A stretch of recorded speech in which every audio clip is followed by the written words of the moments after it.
계속적으로 이렇게 중가 쪽으로 흘러가고 하는 게 정상적인 방향이냐라고 본다라면은 저는 그렇게 생각은 안 하거든요. 누구나 다 알고 계실 텐데 이 양도세가 82.5%로 올라가게 되면은 양도를 안 하겠죠. 시장의 매물 잠김은 굉장히 좀 극심하게 될 수 있다. 그래서 서울의 그 외곽 지역 같은 경우도 거래량이 오히려 늘어날 수 있고, 그 다음에 그 거래량을 바탕으로 해서 주택 가격이 올라갈 가능성들이 충분히 있다라고 보는데,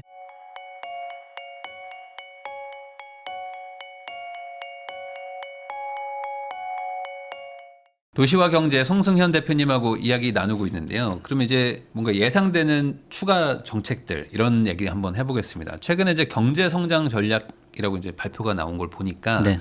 우선은 가계 대출을 어쨌든 조금 더 타이트하게 규제하겠다라는 내용이 있어요. 이제 GDP 상승분 정도만큼만 늘리겠다라는 네. 건데 올해 한 2% 정도 경제 성장이 예상된다고 하니 그러면은 대출 2%? 그러면 이제 상당히 타이트하게 조인다는 것 같은데 네. 지금도 사실 대출 받는 거 쉽지는 않잖아요. 여기서 더 안 좋아지게 될 거로 보십니까? 어떻게 보세요? 안 좋아지게 볼 수밖에 없는 거죠. 그러니까 그만큼 현금이 중요한 시장이 돼버렸고, 네. 그 현금이라는 거는 단순히 머무르는 현금이 아니라 어떤 부동산이나 실물 자산을 사기 위한 그런 현금을 마련하려고 하는 그런 시장이 돼버렸다라고 보거든요. 최근에 앞에 시간에서도 이야기를 했지만 네. 주식에 투자를 하시는 분들 같은 경우에 최근에 경향이나 실무적으로 만나서 얘기를 들어보니까 현금 부자가 아니면 지금 부동산에 접근을 하기가 어렵다는 거예요. 그러니까 단순히 노동을 통해서 소득을 발생을 하고 그거로 집을 사기 어렵다 보니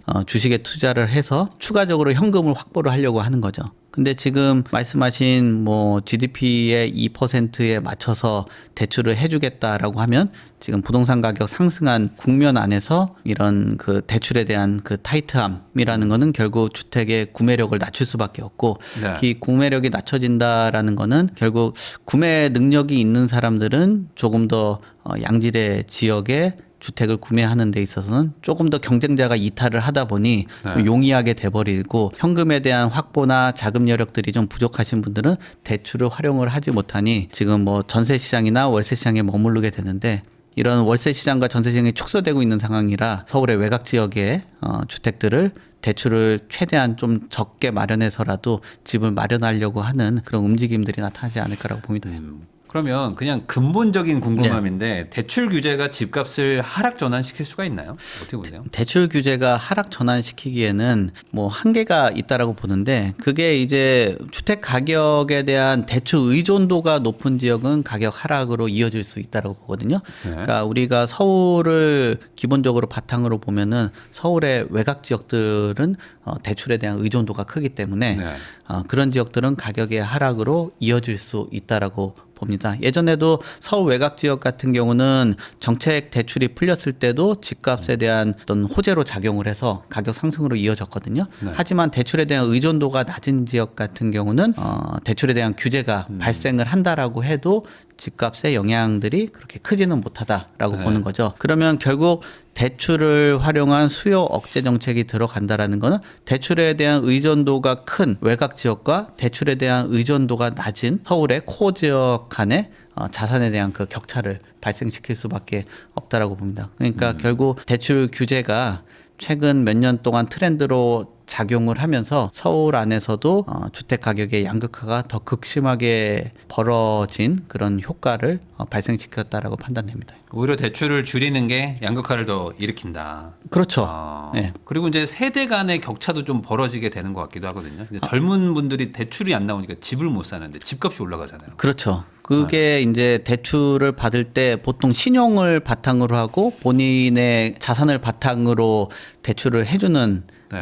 시스템인데, 아무래도 지금 사회초년생이라든지 급여나 연봉 수준이 높지 못한 분들 같은 경우 대출의 금액도 적게 될 수밖에 없고, 그 바탕에 본인이 갖고 있는 그 자산 같은 경우가 없는 경우는 그 본인의 자산을 담보로 해서 돈을 빌리기도 어려운 구조란 말이에요. 그렇기 때문에 젊은 세대들이 뭐 내 집 마련하는 게 어려워졌고, 그런 구조로 인해서 최근 들어서 증여라는 그 트렌드가 뭐 자녀 이름으로 대출을 받아서 내 집 마련을 하는 모습들을 옆에서 부모들이 지켜보니 현실적으로는 어렵다라고 해서 증여 형태로 지금 전환들을 많이들 하고 계시죠. 그러면 이런 상황에서 결국에는 이제 정부도 네. 뭐 이게 집값 상승을 가만 보지는 못하니까 네. 무언가를 해야 될 텐데 그런 의미에서 이번에 지금 계속 뭐 아직 확정은 안 됐지만 양도세가 다시 82.5%까지 네. 이제 원상 복구될 것이다. 네. 이 얘기들이 지금 나오고 있단 말이죠. 네. 그러면은 만약에 그렇게 된다고 치면 5월 9일 이후로는 이제 양도세가 최대 82%가 되면 네. 그러면은 어떤 일이 일어나는 건지 네. 그것도 한번 얘기해 주시면 좋겠습니다. 누구나 다 알고 계실 텐데 이 양도세가 82.5%로 올라가게 되면은 정상적인 그 부동산 시장 참여자가 봤을 때는 양도를 안 하겠죠. 네. 그러면 시장에서 물량들이 줄어들 수밖에 없는데 근데 이 양도세에 대해서도 계속적으로 이렇게 중과 쪽으로 흘러가고 하는 게 네. 정상적인 방향이냐라고 본다라면은 저는 그렇게 생각은 안 하거든요. 뭐 일각에서는 찌라시에는 그런 얘기도 있더라고요. 20%를 10%로, 30%를 20%로 바꿔서 발표가 될 수 있다라는 얘기들도 나오기는 하는데 저는 아예 생각이 반대예요. 지금 10% 20%로 하는 게 아니라 마이너스 20% 마이너스 30%로 가야 된다라고 생각하는 사람이거든요. 양도세를 더 낮춰야 된다 오히려. 당연히 더 낮춰야 된다라고 보는 거죠. 그래야지 시장에 물량들이 나올 수 있다라고 보는 거거든요. 지금 실제 수요자들이나 다주택자들 얘기를 들어보면은 그런 얘기를 하는 거예요. 본인이 집을 만약에 100이라는 집을 갖고 있는데 집값이 올라와서 110이 됐단 말이에요.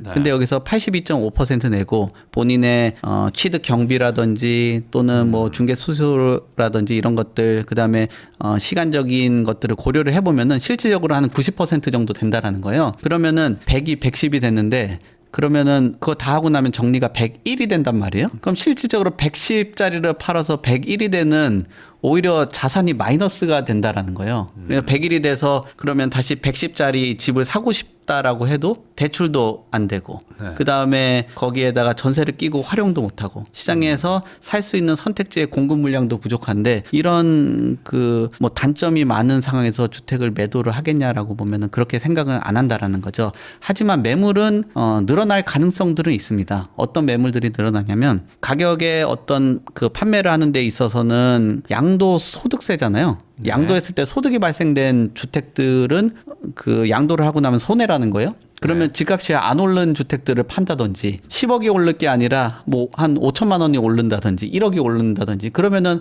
내고 나도 별로 그게 손해처럼 느끼지 않거든요. 네. 결국 양도세 82.5%로 중과를 하기 전에 팔아라라고 한다라면 정상적인 그 계산을 하는 그 시장 참여자라고 하면 집값이 많이 오른 주택들은 팔면 손해이기 때문에 안 팔고 오히려 경쟁력이 떨어지거나 집값이 빠진 주택이나 또는 집값이 안 오르거나 최대한 적게 오른 주택 중심으로 매각을 할 가능성들이 있다라고 보여집니다.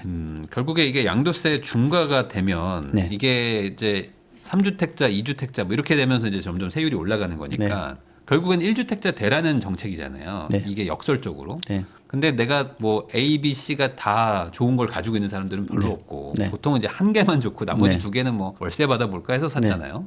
걔네들을 정리하겠죠. 그렇게 정리를 당연히 하는데 네. 이게 그 정책이 그렇게 가면은 안 된다라고 제가 생각을 하는 게 그런 거예요. 그러니까 본인 실거주는 본인이 살고 있는 정주 환경에 맞춰서 사는 게 맞고 한두 개 정도는 시장에서 민간의 임대사업자로 공급을 하면서 이 전월세 불안을 해소시키라는 역할인데 네. 오히려 인센티브를 안 주고 디스인센티브를 주게 된다라면은 이 시장에서는 지금 전월세 물량에 대해서 심각하게 고려를 하고 앞서도 말씀드린 것처럼 공급을 우리가 심각하게 보는 게 매매 공급뿐만 아니라 전월세 공급도 이 공급이라는 키워드 안에 나오기 때문에 우리가 생각들을 많이 하는 거거든요. 그래서 예전에 시장에서 새로운 공급이 나오면은 그래도 뭐 한 84제곱 같은 경우는 내가 실거주를 하고 59제곱이나 뭐 요즘에는 시장에서 4구 같은 경우도 나와요. 그런 것들은 어느 정도 매입을 해서 시장에서 공급을 해주면은 공급도 좀 원활하게 나오고 그리고 맨날 골머리를 앓고 있는 청년들에게 또는 뭐 무주택자들에게 어떻게 전월세를 공급할 거냐에 대한 그 고민도 해결을 할 텐데 그 양도세 중과라는 굉장히 무거운 짐을 다주택자들한테 얹어 놓으면은 그분들이 참 힘을 많이 잃겠죠. 이번에 2016 경제 성장 전략에 원래 이게 양도세 중과로 원상복구 된다 안 된다 이게 뭐 결론이 날 것이다라는 뭐 이제 단독 기사들도 있었는데 내용을 이제 열어 보니까 아예 언급 자체가 없었습니다. 세금은 이제 뭐 TF나 뭐 이런 걸 통해서 용역을 통해서 조만간 발표하겠습니다. 뭐 이 정도였습니다. 근데 지금 이게 잔금을 5월 9일까지 치러야지만 여기서 이제 자유로워지는 거기 때문에 저희 촬영일 기준으로 이제 한 3달 조금 더 남았습니다.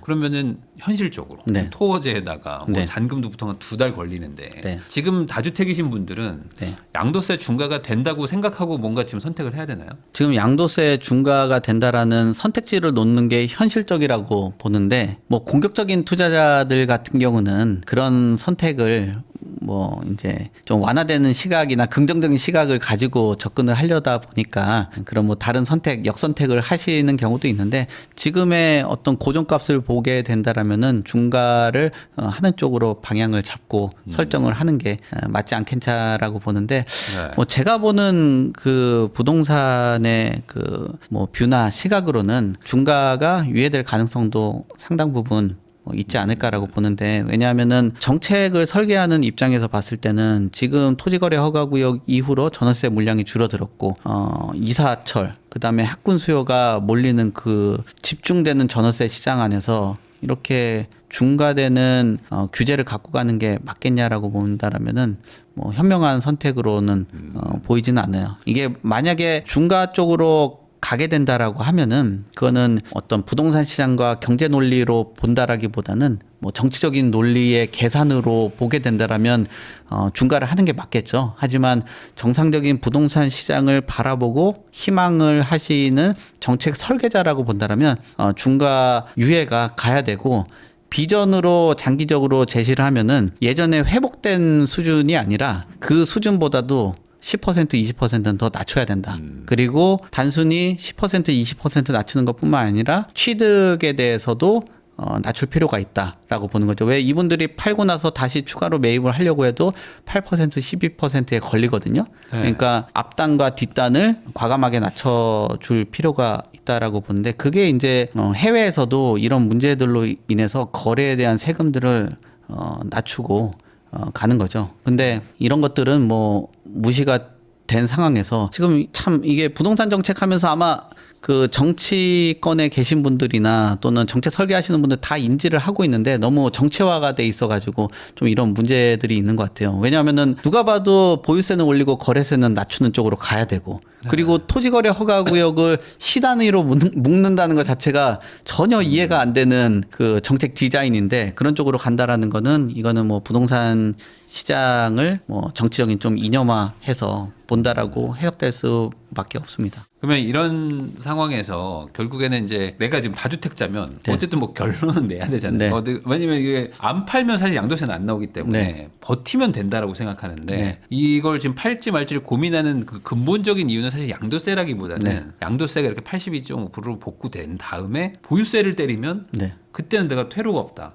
이게 이제 몇 년 전에 한번 겪었기 때문에 그 트라우마가 좀 있으셔서 걱정들을 하시는 거란 말이에요. 그러면 만약에 양도세가 이제 복구가 되면 보유세가 올라갈 거냐 안 할 거냐 이게 이제 핵심인데 어떻게 보십니까? 그러니까 그 밸런스 조정이 있을 거라고 저는 보는 입장이에요. 이제 유예가 된다라는 방향을 제시를 하면 보유세는 올라갈 것으로 보는 거고요. 만약에 이제 그 중과를 유예를 안 하고 그냥 중과로 간다라고 하면 보유세는 안 건들 가능성이 있다라고 보거든요. 그래서 뭐 참 고민들이 많으실 것 같은데 지금의 이제 중과 유예냐 아니냐 그리고 보유세도 강화가 되냐 안 되냐 이런 본질적인 부분에서 조금 벗어나서 최근에 부동산 시장의 트렌드가 뭐냐라고 본다라면은 실거주 중심의 똘똘한 한 채라고 보거든요. 결국은 이런 트렌드가 단기간에 바뀌기는 어려울 것으로 보여져요. 그러니까 다주택자 같은 경우는 경쟁력이 떨어지는 소위 말하는 그 좀비 아파트는 좀 이제는 버리시고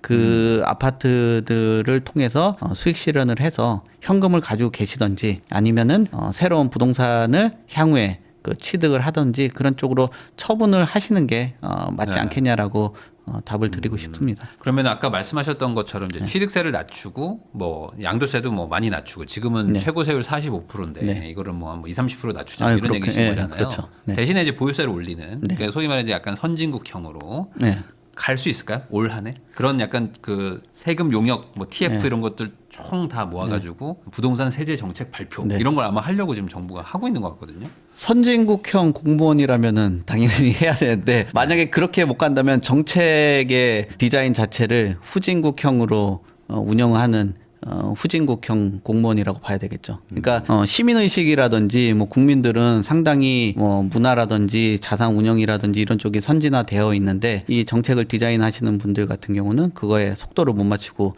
있다라고 보는 거죠. 하지만 정책적으로 점점 선진국화가 되기 위해서는 어쨌든 발을 내디뎌야 된다라고 보거든요. 그렇게 생각들을 한다라면은 이런 말씀 좀 드리기가 좀 힘들긴 하겠지만 새로운 그 정치 패러다임을 갖는 분들이 앞으로는 국회에도 많이 들어가고 또 새로운 그 관료로 가야 될 것 같다라고 봅니다. 하지만 지금 상황에서 보면 그 사회적인 요구가 그 커진다라고 하면은 좀 보유세는 올리고 거래세는 낮춰가는 방향으로 가지 않을까라고 봅니다. 이번에 그 경제성장 전략 거기 보도 자료에 보면요. 지방 아파트를 사는 경우에는 인구 감소 지역에 사는 경우에는 양도세 중과를 제외한다고 써 있어요. 근데 현재는 양도세 중과 안 하잖아요. 근데 양도세 중과를 제외한다고 적혀 있는 거 보니까 양도세 중과는 하고 그 다음에 지방에 사면 빼줄게 약간 이런 개념으로 접근하는 것 같더라고요. 보니까 양도세 중과 될 것 같거든요. 아, 그렇죠. 그러면 시장 가격이 더 올라가는 건가요? 어떻게 봐야 돼요, 이게? 이제 저는 유예로 간다라고 생각을 하는 입장이긴 하지만 어쨌든 시나리오를 중과 쪽으로 가는 시나리오로 가상도 당연히 해봐야 되는 거잖아요. 그리고 많은 분들이 중과 쪽으로 가는 쪽에 무게를 두는 것도 사실이긴 하더라고요. 뭐 전반적 여론을 들어보면 9대 1인데 1쪽에 서 있는 쪽이 그러니까 저라서 유예가 됐으면 좋겠다. 그렇죠. 거죠, 정확하게. 방향으로 가야 된다. 글로 가야 돼요. 선언을 하는 거죠. 사실 그게 맞다고. 선언을 하는 건데 근데 이제 그 중과 쪽으로 가게 된다라고 하면은 뭐 일정 부분 그 수요자들은 그 지방권에 있는 아파트에 대해서 조금 가격에 경쟁력이 있는 쪽은 매입을 하려고 하는 수요들이 있을 것으로 보여지고요. 그리고 중가 쪽으로 가게 된다라고 하면 시장의 매물 잠김은 굉장히 좀 극심하게 될 수 있다. 그래서 집이 이제 서울의 그 외곽 지역 같은 경우도 거래량이 오히려 늘어날 수 있고 그다음에 그 거래량을 바탕으로 해서 주택 가격이 올라갈 가능성들이 충분히 있다라고 보는데 중과 유예가 된다라고 해도 서울의 핵심 지역 안에서는 매물 물량들이 좀 나오기가 어렵겠죠. 우리가 앞서서 말씀드린 것처럼 그 대출에 대한 부분으로 해서 지역적인 양극화가 벌어지듯이 그 양극화가 심화되는 그 추세만큼 물량의 변화가 조금 많이 나오지 않을까라고 보는데 최근에 제가 뭐 어떤 취재도 하고 하는 기자하고 뭐 여러 가지 이야기들을 많이 했었었는데 최근에 그 반포 쪽에 계시는 뭐 그 집주인하고 이런저런 얘기를 했었는데 최근에 토지거래 허가구역이 해제가 안 되다 보니까 이제 차익 실현을 하고 싶으신 분들도 있더라고요. 차익 실현 하시려는 분들 같은 경우는 일부러 본인의 아파트를 경매로 만든대요. 경매로 만들고 아마 그거 제가 이제 취재하면서 소스를 좀 드렸었는데 뭐 그런 분들도 실질적으로 일어나고 있어서 만약에 이런 양도세가 중과가 되면은 새로운 좀 우회 방법들 뭐 이런 것들이 나올 가능성들도 있다. 그래서 선수들은 지금 다른 시각으로 부동산들도 일정 부분 보고 있습니다. 사실 뭐 개인 간에 근저당 잡아가지고 뭐 이자 안 주고 그 경매 치면 뭐 경매 넘어가는 순간 오히려 더 좋아져요. 사실 반포 아파트나 이런 강남 아파트는 뭐 자금 조달 계획서도 안 내도 되고 그러니까요. 실거주도 안 해도 되고 그러니까 일부러 경매 당하는 사람들도 많아지고 그러니까 결국에 이게 너무 규제가 강해지면 이제 어쩔 수 없는 편법들을 쓸 수밖에 없는 거고 그러니까 그 편법을 쓴다는 것 자체가 어찌 보면 규제가 좀 일반적이지 않다. 그리고 반증이죠. 서로 간에 어떤 뭐 현금 거래들을 하면서 참 뭐 다 일일이 단속하기는 어려울 수 있어요. 예전처럼 계약서에 대한 금액을 조금 다르게 쓸 가능성들도 있습니다. 부자들 같은 경우는 제가 보니까 집에 금고 갖고 계신 분들도 상당히 많이 있거든요. 그리고 금 한 두 덩이 주고 금 요즘 비싸가지고 그 계약서도 뭐 실질적으로 그 거래들 하는 것보다도 조금 다르게 할 가능성들도 있다. 그래서 여러분들이 가끔 이제 가격들이 착시적으로 시세가 좀 떨어진 거 아닌가라고 생각되는 것들은 뭐 이게 시세 조정이 나타날 수 있다라고 포착하기보다는 자산가들이 움직이는 지역에서는 여러 가지 시각과 프레임을 가지고 볼 필요가 있다라고 봅니다. 그 지방선거 아까 얘기를 해주셨는데 결국에 이제 올 한 해 뭐 메인 이벤트 중에 하나가 이제 지방선거인데 워낙 지금 정치화가 많이 엮여 있다 보니까 네. 지방선거 이후로 무언가가 나오겠죠. 지금 전에 뭐 세금을 바꾼다든지 하는 건 좀 부담스럽지 않을까라는 생각도 좀 드는데. 뭐 서울권 안에서는 뭐 일어나지는 않긴 하겠지만 선거 과정 안에서 어떤 뭐 오히려 지금 이렇게 강도 높은 규제를 하고 있는 집권 당에서도 완화에 대한 이야기도 충분히 할 가능성도 있거든요. 근데 그게 얼마나 실현 가능성들이 있냐라고 봤을 때는 뭐 실현 가능성에 대해서는 뭐 퀘스천을 줄 수밖에 없지만 하지만 최근에 장관의 입을 보는 이유도 그런 그 언급으로 인해서 많은 사람들이 시장을 관망을 하고 예측을 하려고 노력을 하잖아요.